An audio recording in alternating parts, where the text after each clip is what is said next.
सोनिया न जाई हिली मुझे मैं झुमिया छेल छबीली मेरी कमर कटीली मारो कोई सोना झटका सोनिया न जाई हिली जवानी करोड़ के ना फिर में परोस दे रोज के कमाइल खड़े खड़े भोग दे कमरिया में खोस दे सगरी कमरिया में खोस दे पैसा ले जाएगी पगली राजा होगी राजा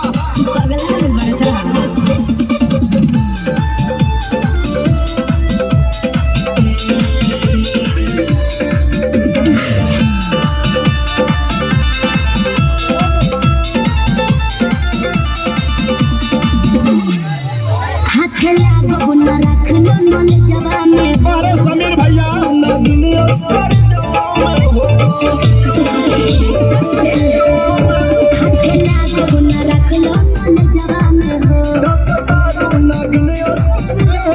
कोई नहीं लेगा है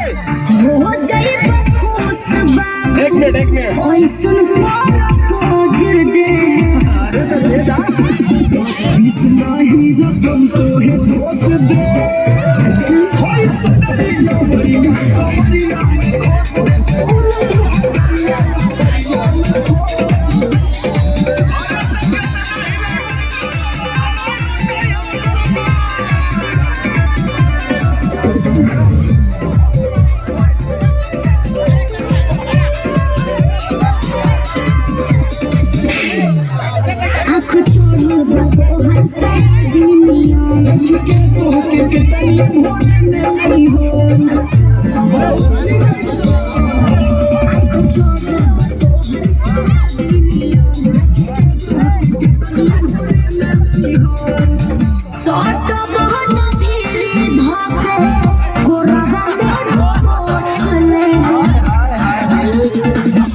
याद कर बूढ़ी कोनो जिगर बात से पाला पड़ा।